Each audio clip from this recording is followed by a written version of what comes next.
গজারিয়ার গুয়াগাছিয়া ইউনিয়নের বড় বসুরচর এলাকায় চাঁদা দাবি ও মালামাল লুটের অভিযোগকে মিথ্যা, বানোয়াট ও উদ্দেশ্য প্রণোদিত উল্লেখ করে সংবাদ সম্মেলন অনুষ্ঠিত হয়েছে। বিস্তারিত থাকছে এস.এম. নাসিরউদ্দিনের প্রতিবেদনে। ভবেরচর বাস স্ট্যান্ডে আয়োজিত এ সংবাদ সম্মেলনের আয়োজন করে বসুরচর গ্রামের সচেতন নাগরিক সমাজ ও ভুক্তভোগী পরিবার। সংবাদ সম্মেলনে লিখিত বক্তব্যে আওলাদ হোসেন দাবি করেন, সম্প্রতি তাদের বিরুদ্ধে বিভিন্ন মাধ্যমে যে চাঁদা দাবি ও মালামাল লুটের অভিযোগ প্রচার করা হয়েছে তা বাস্তবতার সঙ্গে সামঞ্জস্যপূর্ণ নয়। এসব অভিযোগের মাধ্যমে তাদের সামাজিকভাবে হেয় প্রতিপন্ন করার চেষ্টা করা হচ্ছে বলেও তারা অভিযোগ করেন।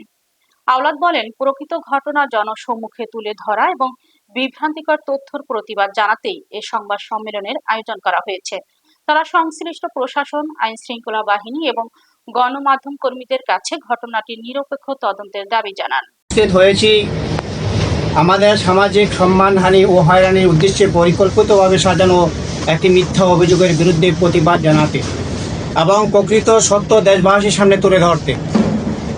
সম্প্রতি বাসাচর গ্রামের আক্তার হোসেন নামের এক ব্যক্তি নদীর ঘাটলা নির্মাণ কাজে চাঁদা দাবি এবং চাঁদার টাকা না পেয়ে সেন্টারিং কাঠ, প্রায় 200 কেজি রড, 15-20 কেজি সিমেন্ট লুট করে নেওয়ার অভিযোগ রয়েছে। এখানে গ্রামের 4 জন নিরীহ ও সম্মানী ব্যক্তি গজেরিয়া থেকে অভিযোগ দায়ের করেছেন। আমরা এই অভিযোগের কোনো মিথ্যাহীন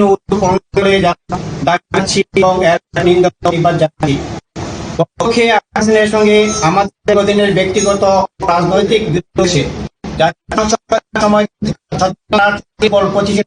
ছিলেন। আমরা দানের শীষের প্রতীকের সমর্থন করেছিলাম। সেই সময় থেকে তিনি আমাদের প্রতি বিদ্বেষ পোষণ করে আসছেন।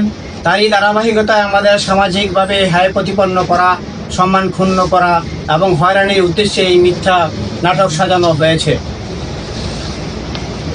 প্রিয় সাংবাদিক ভাইয়েরা, আমরা সাংবাদিক ভাইদের বলতে চাই, যদি সত্যি ঘাটলা নির্মাণ কাজের কোনো মালামাল খোয়া গিয়ে থাকে তাহলে অভিযোগ করার কথা ছিল সংশ্লিষ্ট ঠিকাদারের, কারণ তিনি নিয়মিত নির্মাণ কাজ তদারকি করে আসছেন।